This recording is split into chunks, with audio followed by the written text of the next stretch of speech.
नमस्कार दोस्तों, स्वागत है आपका इनोवेटिव स्टडी में। मैं हूं आपके साथ अभयराज। आज हम इस लेक्चर में ये समझेंगे कि अंग्रेज़ों का भारत में कैसे आगमन होता है और शुरुआती 100 से लेकर 150 वर्षों में वह किस प्रकार से भारत में विस्तार करते हैं। 1600 ईस्वी में ईस्ट इंडिया कंपनी यानी अंग्रेजी ईस्ट इंडिया कंपनी की स्थापना होती है। उस समय पर जो ब्रिटेन की महारानी थी वह एलिजाबेथ थी और महारानी एलिजाबेथ के द्वारा एक रॉयल चार्टर यानी शाही आदेश पत्र निकाला जाता है और ईस्ट इंडिया कंपनी को ये कहा जाता है कि ईस्ट इंडिया कंपनी पूर्वी देशों के साथ 15 वर्षों के लिए व्यापारिक एकाधिकार रखती है। अब इसी प्रक्रिया को 1609 ईस्वी में ब्रिटिश सम्राट जेम्स प्रथम के द्वारा बढ़ा दिया जाता है और ईस्ट इंडिया कंपनी को पूर्वी देशों के साथ व्यापार करने का जो एकाधिकार था उसे अनिश्चित काल के लिए बढ़ा दिया जाता है। तो यहाँ पर ईस्ट इंडिया कंपनी को शुरुआती समय में 15 वर्ष के लिए पूर्वी देशों के साथ व्यापार का एकाधिकार मिलता है, लेकिन 1609 में उसे अनिश्चित काल के लिए बढ़ा दिया जाता है। इसी क्रम में 1608 में एक ब्रिटिश दूत आता है जिसका नाम है captain Hawkins. Captain Hawkins Jahangir के दरबार में आता है क्योंकि उस समय पर भारत में जो शासन था वह मुगल शासन था और उस समय जो मुगल सम्राट था वह जहांगीर था। तो जहांगीर के दरबार में कैप्टन हॉकिंस आता है। चूँकि कैप्टन हॉकिंस को फारसी भाषा का अच्छा ज्ञान था और मुगल साम्राज्य में मुगल दरबार में फारसी भाषा बोली जाती थी, इसलिए वहाँ पर जहांगीर और हॉकिंस के बीच अच्छी वार्तालाप होती है। लेकिन जब captain Hawkins east India company के लिए भारत में व्यापार करने की अनुमति मांगता है और कारखाना स्थापित करने की अनुमति मांगता है तो उसमें उसे सफलता नहीं मिलती। इसका कारण होता है कि यहाँ पर जो अन्य व्यापारी थे उन्होंने इसका विरोध किया था। लेकिन इसके बावजूद जो अंग्रेजी ईस्ट इंडिया कंपनी है वह अपना पहला कारखाना सूरत में अस्थायी रूप से खोल देती है। यानी 1608 में ईस्ट इंडिया कंपनी अपना पहला कारखाना सूरत में अस्थायी रूप से खोल देती है। उसके बाद 1611 ईस्वी में मसूलीपट्टनम में, जो कि आंध्र प्रदेश में पड़ता है, ईस्ट इंडिया कंपनी दूसरा कारखाना स्थापित कर देती है। 1611 ईस्वी में एक महत्वपूर्ण घटना होती है जिसमें स्वाली का युद्ध लड़ा जाता है। स्वाली का युद्ध अंग्रेज और पुर्तगालियों के बीच लड़ा जाता है। आप जानते हैं कि अंग्रेजों से पहले भारत में पुर्तगाली आ चुके थे और अपनी विस्तार की नीति को वो लगातार बढ़ा रहे थे। लेकिन जब अंग्रेज भी यहाँ पर आ गए थे तो 1611 में उनके मध्य स्वाली का युद्ध होता है जिसमें अंग्रेजों की ओर से थॉमस वेस्ट नेतृत्व करता है और अंग्रेजों की इस स्वाली के युद्ध में जीत होती है और पुर्तगालियों की हार होती है। तो इसमें जो महत्वपूर्ण बात है वह ये है, चूँकि पुर्तगालियों से मुगल भी परेशान थे तो इससे मुगल प्रसन्न हो गए और अंग्रेजों के प्रति उनका नज़रिया बदलने लगा। तो 1611 ईस्वी में ही अंग्रेज कैप्टन मिडलटन ने जहांगीर के दरबार में प्रस्तुति दी और उसने व्यापार करने की अनुमति प्राप्त करने में सफल रहा। इसका कारण यही था क्योंकि अंग्रेजों ने स्वाली के युद्ध में पुर्तगालियों को हरा दिया था और मुगल सम्राट भी पुर्तगालियों से परेशान था। इसलिए अंग्रेज अब जहांगीर के लिए पुर्तगालियों की तुलना में अच्छे हो गए। अब इसी क्रम में 1613 ईस्वी में सूरत में अंग्रेजी ईस्ट इंडिया कंपनी के द्वारा स्थायी कारखाना स्थापित कर दिया जाता है। क्योंकि आपको पता है कि 1608 में जो सूरत में कारखाना स्थापित किया गया था वह अस्थायी था, स्थायी नहीं था। उसके बाद 1615 ईस्वी में ब्रिटिश सम्राट जेम्स प्रथम के द्वारा एक दूत भेजा जाता है जिसका नाम था sir Thomas Roe. Sir Thomas Roe Jahangir के दरबार में जाता है क्योंकि उस समय भी मुगल जो सम्राट था भारत में वह जहांगीर था। अब टॉमस रो जहांगीर से निवेदन करता है और मुगल साम्राज्य में व्यापार करने की अनुमति और व्यापारिक कोठियां स्थापित करने की अनुमति प्राप्त कर लेता है। तो यहाँ पर 1615 में एक महत्वपूर्ण अनुमति अंग्रेजी ईस्ट इंडिया कंपनी को मिल जाती है। अब हम मैप के माध्यम से ये समझते हैं कि जो अंग्रेजी ईस्ट इंडिया कंपनी के द्वारा प्रारंभ में जो कारखाने स्थापित किए गए थे उनकी लोकेशन क्या है। तो सबसे पहले अंग्रेजी ईस्ट इंडिया कंपनी ने जो कारखाना स्थापित किया था वह सूरत में किया था 1608 में। तो ये अस्थायी था, लेकिन 1613 में इसको स्थायी कर दिया गया और फिर 1611 में मसूलीपट्टनम में दूसरा कारखाना स्थापित किया था। ये आंध्र प्रदेश में यहाँ पर लोकेशन इसकी पड़ती है। तो अब हमें ये समझना है कि यदि हम प्रश्न आ जाए कि अंग्रेजी ईस्ट इंडिया कंपनी ने पश्चिमी भारत में अपना पहला कारखाना कहाँ स्थापित किया, तो वह सूरत में किया था। और प्रश्न आता है कि अंग्रेजी ईस्ट इंडिया कंपनी ने अपना पहला जो कारखाना दक्षिण भारत में कहाँ स्थापित किया, तो वह मसूलीपट्टनम में स्थापित किया। तो स्टेटमेंट ऐसे भी बनकर आ जाते हैं। 1623 तक अंग्रेजी ईस्ट इंडिया कंपनी के द्वारा सूरत, मसूलीपट्टनम, अहमदाबाद, भड़ौच, आगरा इन सभी स्थानों पर व्यापारिक कोठियां स्थापित कर दी जाती हैं और व्यापारिक गतिविधियां अब धीरे धीरे ईस्ट इंडिया कंपनी की आगे बढ़ रही है। 1632 में गोलकुंडा के सम्राट से सुनहरा फरमान ले लेती है ईस्ट इंडिया कंपनी और इस सुनहरे फरमान में उन्हें गोलकुंडा क्षेत्र में व्यापार करने की अनुमति प्राप्त हो जाती है। इसमें जो महत्वपूर्ण कारखाना था वह था बालासोर का कारखाना, जो कि उड़ीसा में था और ये पूर्वी भारत में अंग्रेजी ईस्ट इंडिया कंपनी के द्वारा खोला गया पहला कारखाना था। ये स्टेटमेंट पहले भी परीक्षा में पूछा जा चुका है कि अंग्रेजी ईस्ट इंडिया कंपनी ने पूर्वी भारत में पहला कारखाना कहाँ स्थापित किया, तो बालासोर में स्थापित किया, जिसको हमें याद रखने की भी ज़रूरत है। अब धीरे धीरे ईस्ट इंडिया कंपनी अपना विस्तार लगातार करती जा रही है और मद्रास पर भी अपना अधिकार स्थापित कर लेती है। 1639 में चंद्रगिरी के शासक से अंग्रेजी ईस्ट इंडिया कंपनी मद्रास को पट्टे पर ले लेती है और वहाँ पर एक किलेबंदी कर लेती है। उसमें फोर्ट सेंट जॉर्ज का निर्माण किया जाता है। तो यहाँ पर प्रश्न ये भी बनता है कि मद्रास में जो अंग्रेजी ईस्ट इंडिया कंपनी ने फोर्ट बनाया था उसका नाम क्या था, तो सेंट जॉर्ज। ठीक है, तो इसको भी हमें याद रखने की ज़रूरत है। अब किलेबंदी क्या होती है? किलेबंदी या कारखाना या फैक्ट्री या कोठी ये एक ही चीज़ होती है जिसमें जब ईस्ट इंडिया कंपनी कोई सामग्री भारत से खरीदती है व्यापार के लिए तो उसका भंडार गृह करती है। तो भंडारण करने के लिए इन कारखानों का इस्तेमाल किया जाता है। साथ ही ईस्ट इंडिया कंपनी के जो ऑफिसर होते हैं उनके दफ्तरों की व्यवस्था वहाँ पर होती है, वहाँ पर उनके रहने की भी व्यवस्था यानी आवास की व्यवस्था होती है ताकि उनके परिवार भी साथ में यदि रह रहे हैं तो वो आसानी से वहाँ पर रह सके। और उनका निर्माण इस प्रकार से किया जाता है ताकि उनको पूर्ण रूप से सुरक्षा भी मुहैया की जा सके। तो किलेबंदी इस तरीके से कर दी जाती है। अब अगला पॉइंट इसमें यह है कि जो मद्रास के संस्थापक है वह थे फ्रांसिस डे। तो ये भी एक फैक्चुअल जानकारी है जो हमें याद रखने की ज़रूरत है। तो यहाँ पर एक महत्वपूर्ण तटीय जो बंदरगाह था मद्रास, उस पर भी ईस्ट इंडिया कंपनी अपना अधिकार जमा लेती है। उसके बाद बॉम्बे पर भी अंग्रेजी ईस्ट इंडिया कंपनी अपना अधिकार जमाती है। इसकी एक दिलचस्प कहानी है जिसमें पुर्तगाली राजकुमारी कैथरीन और ब्रिटिश राजकुमार चार्ल्स द्वितीय का विवाह संबंध होता है। उस विवाह संबंध में जो पुर्तगाली है वह दहेज के रूप में अंग्रेजी सरकार को बम्बई प्रदान करते हैं 1661 में।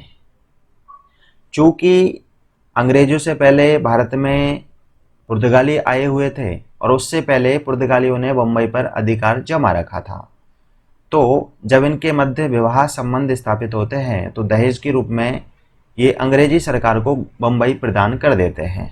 उसके बाद 1668 में ब्रिटिश सरकार द्वारा 10 पाउंड वार्षिक किराए पर ईस्ट इंडिया कंपनी को बम्बई सौंप दिया जाता है। आपको मालूम है कि जब पूर्वी देशों में ईस्ट इंडिया कंपनी व्यापार लगातार कर रही है, उसमें भारत भी शामिल है और ईस्ट इंडिया कंपनी भारत में मौजूद है, तो अंग्रेजी सरकार ईस्ट इंडिया कंपनी को ही इस बम्बई को सौंप देती है। तो इसमें हमें ये ध्यान रखने की ज़रूरत है कि बम्बई है वह अंग्रेजी सरकार को पुर्तगालियों से प्राप्त हुआ दहेज के रूप में।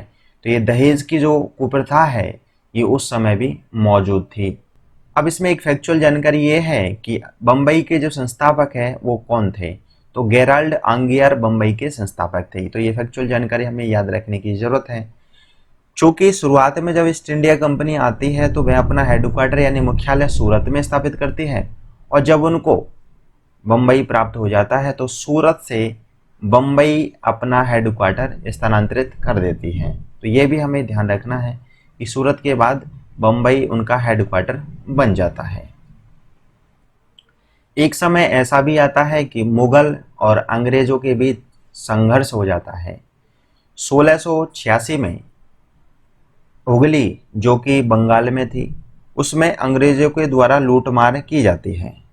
अब चूंकि आपको मालूम है कि उस समय भारत में मुगल साम्राज्य था और बंगाल पर भी मुगलों का अधिकार था। मुगलों के अधिकार क्षेत्र में यदि हुगली है और वहाँ पर अंग्रेज लूटमार कर रहे हैं तो निश्चित रूप से मुगल सेना से उसका संघर्ष होता है, जिसमें मुगल सेना विजयी रहती है और अंग्रेजों को हरा देती है। इसी क्रम में मुगल सम्राट के द्वारा ईस्ट इंडिया कंपनी से सूरत, मसूलीपट्टनम, विशाखापट्टनम से अधिकार क्षेत्र छीन लिए जाते हैं। क्योंकि यहाँ पर अंग्रेजी ईस्ट इंडिया कंपनी ने अपने कारखाने स्थापित किए हुए थे। अब यदि मुगल सेना के साथ ही उनका संघर्ष हो रहा है तो मुगलों के द्वारा उनके अधिकार क्षेत्र छीन लिए जाते हैं। अब चूँकि ईस्ट इंडिया कंपनी बड़ी शातिर थी और उसने क्षमा याचना की, क्योंकि उस समय के जो मुगल शासक थे वो औरंगजेब थे, और औरंगजेब से क्षमा याचना की तो औरंगजेब ने उन पर दया दिखाई और 1.5 लाख रुपये मुआवजे में उनके जो अधिकार थे उन्हें पुनः बहाल कर दिया। उसके बाद 1691 में एक शाही फरमान उन्हें पुनः प्राप्त हो जाता है। इस शाही फरमान में एक मुश्त वार्षिक कर के बदले ईस्ट इंडिया कंपनी को बंगाल में सीमा शुल्क में छूट प्राप्त हो जाती है। तो यहाँ पर वो ऐसा नहीं है कि उन्हें यदि वहाँ से भगा दिया गया तो वो हार मान जाते थे। उनका काम था व्यापार करना और लाभ कमाना। यदि किसी कारणवश उनकी पराजय हो भी जाती थी तो वह पुनः शातिर दिमाग से वहाँ पर अपना अधिकार जमाने के लिए अलग अलग प्रयास करते थे, सभी तरह की नीतियों को अपनाते थे। अब ईस्ट इंडिया कंपनी अपने विस्तार के क्रम में कलकत्ता पर अधिकार जमाती है, जिसमें 1698 में अजीमुशान से वह ईस्ट इंडिया कंपनी सुल्तानती, कालीकता, गोविंदपुरी ये 3 गांव हैं तो इनकी जमींदारी प्राप्त कर ली। अब जमींदारी प्राप्त कर ली तो वहाँ पर अपने हिसाब से निर्माण कार्य प्रारंभ करते हैं और वहाँ पर फोर्ट विलियम का निर्माण कर देते हैं। तो एक किलेबंदी यहाँ पर भी प्रारंभ हो जाती है कलकत्ता में। और यहाँ पर एक फैक्चुअल जानकारी आपको ये याद रखनी है कि कलकत्ता के जो संस्थापक थे वह थे जॉब चारनाक। तो यहाँ पर ये आपको याद रखना है। तो यहाँ पर जमींदारी शुरुआत में कलकत्ता की प्राप्त की करते हैं ईस्ट इंडिया कंपनी, लेकिन उसके बाद वहाँ पर अपना अधिकार क्षेत्र जमा लेते हैं। आप जानते हैं कि कलकत्ता उसके बाद, जो कि शुरुआत में सूरत उनका मुख्यालय होता है, उसके बाद बम्बई, और 1774 में वह ईस्ट इंडिया कंपनी अपना मुख्यालय कलकत्ता बना लेती है। उसके बाद 1774 से और 1911 तक अंग्रेजी ईस्ट इंडिया कंपनी की राजधानी कलकत्ता ही रहती है। और 1911 के बाद आपको मालूम होगा कि जब बंगाल का एकीकरण होता है तो उसके बाद कलकत्ता से राजधानी को नई दिल्ली शिफ्ट कर दिया जाता है। अब हम मैप के माध्यम से समझते हैं कि अंग्रेजी ईस्ट इंडिया कंपनी ने भारत के अलग अलग बड़े महानगरों पर किस प्रकार से अपना अधिकार जमाया। तो सबसे पहले ईस्ट इंडिया कंपनी सूरत में अपना पहला कारखाना स्थापित करती है। तो पश्चिमी भारत में पहला कारखाना सूरत में हो जाता है। उसके बाद 1611 में मसूलीपट्टनम में अपना दूसरा कारखाना स्थापित करती है। तो इस प्रकार दक्षिण भारत में पहला कारखाना मसूलीपट्टनम में हो जाता है। उसके बाद मद्रास, बॉम्बे, कलकत्ता और पूर्वी भारत में जो पहला कारखाना स्थापित करती है वह होता है बालासोर। तो यहाँ पर डायरेक्ट प्रश्न बन जाता है कि भारत के अलग अलग क्षेत्रों में सबसे पहले कहाँ पर अंग्रेजी ईस्ट इंडिया कंपनी ने अपने कारखाने स्थापित किए। तो आप देख रहे हैं कि अंग्रेजी ईस्ट इंडिया कंपनी जो व्यापार के उद्देश्य से भारत में आई थी, वह धीरे धीरे भारत के जो तटीय क्षेत्र है, तो वहाँ पर जो महत्वपूर्ण बंदरगाह क्षेत्र है वहाँ पर अपना अधिकार क्षेत्र जमा लेती है, चाहे वह बॉम्बे हो, मद्रास हो और कलकत्ता हो। तो आज भी भारत के 4 महानगर हैं, उनमें से 3 महानगरों पर उस समय पर शुरुआती समय में अंग्रेजी ईस्ट इंडिया कंपनी ने अपना अधिकार क्षेत्र जमा लिया था। तो इस प्रकार ऐसा नहीं है कि अंग्रेजी ईस्ट इंडिया कंपनी शुरुआत में ही बीच में भारत में अपना अधिकार क्षेत्र जमाती है, नहीं, वह शुरुआत में धीरे धीरे भारत के चारों तरफ से तटीय क्षेत्रों में अपना अधिकार क्षेत्र जमाते हैं और फिर उसके बाद भारत के आंतरिक क्षेत्रों पर अपना राजनीतिक अधिकार क्षेत्र जमाते हैं। तो यहाँ से अलग अलग परीक्षाओं में डायरेक्ट प्रश्न पूछ लिए जाते हैं। 1717 में एक महत्वपूर्ण घटना होती है।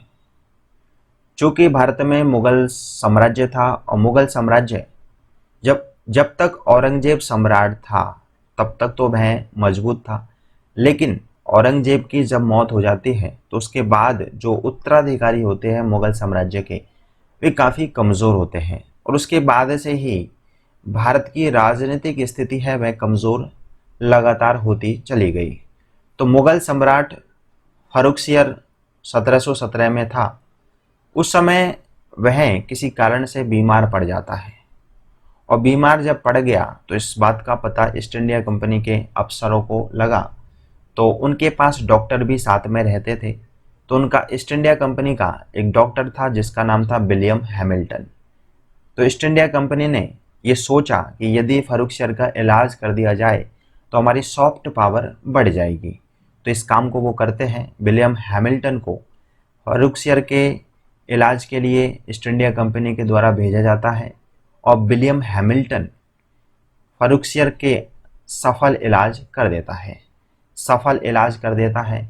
तो अंग्रेजी ईस्ट इंडिया कंपनी इसका लाभ निश्चित रूप से लेना चाहेगी।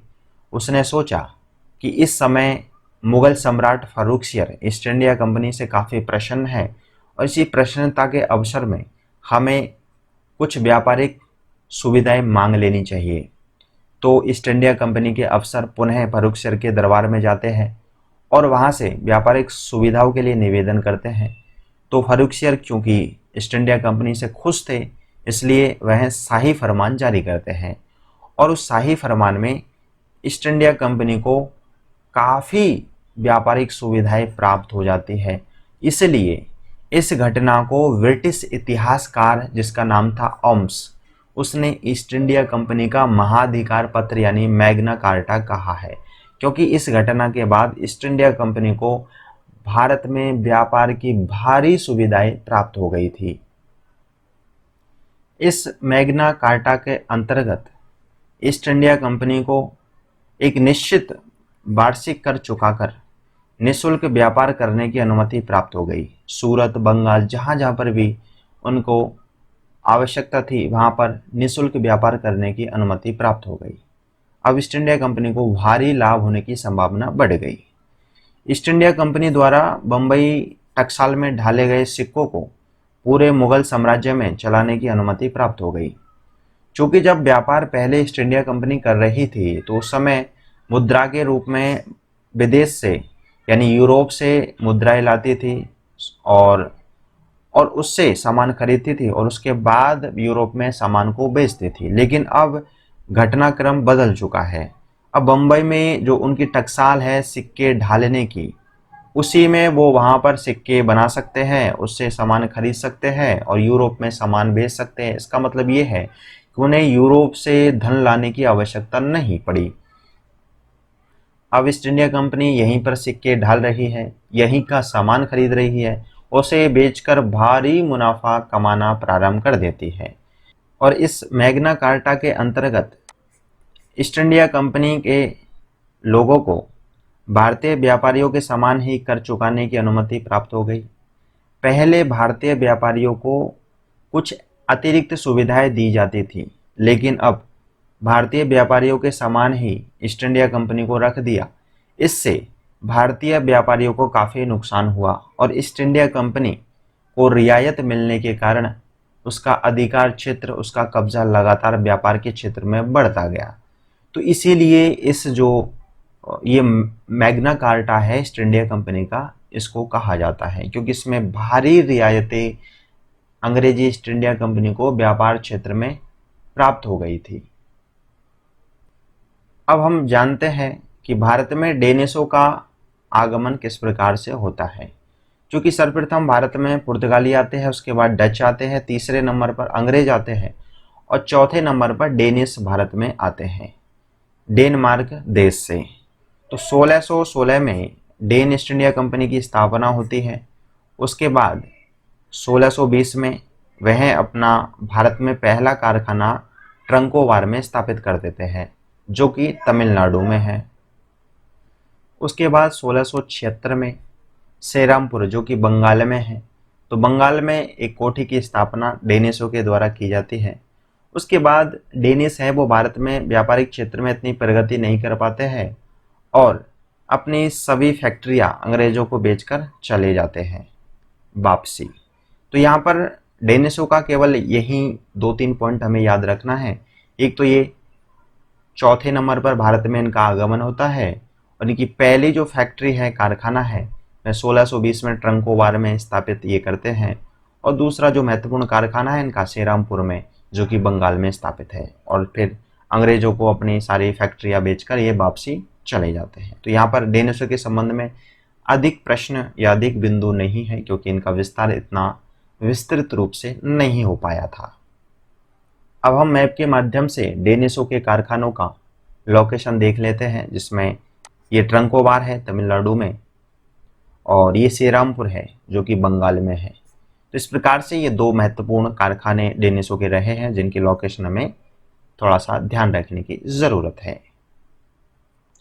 अब हम इस लेक्चर से संबंधित कुछ प्रश्नों को देख लेते हैं। प्रश्न नंबर 1, जिसमें एक सूची दे रखी है और दूसरी सूची दे रखी है।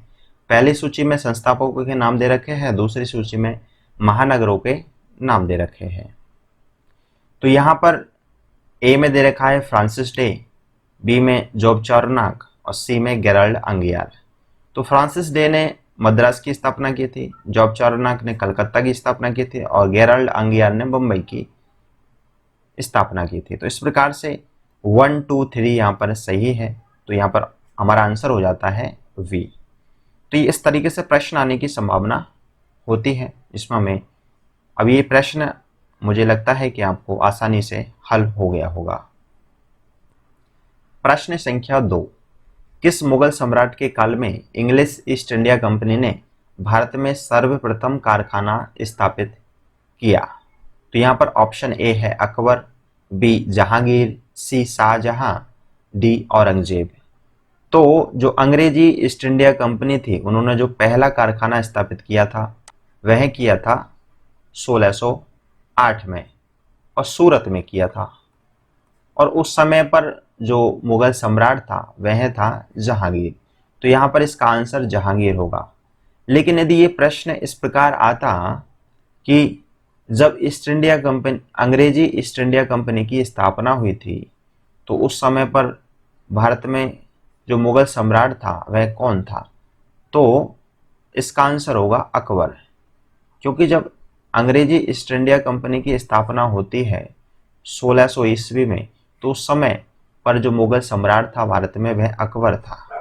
लेकिन जब अंग्रेजी ईस्ट इंडिया कंपनी अपना पहला कारखाना स्थापित करती है 1608 में सूरत में अस्थायी तौर पर, तो उस समय का जो शासक था वह था जहांगीर। तो इसमें अंतर हमें समझना है थोड़ा सा और आपको याद रखना है। ये प्रश्न एक महत्वपूर्ण प्रश्न है।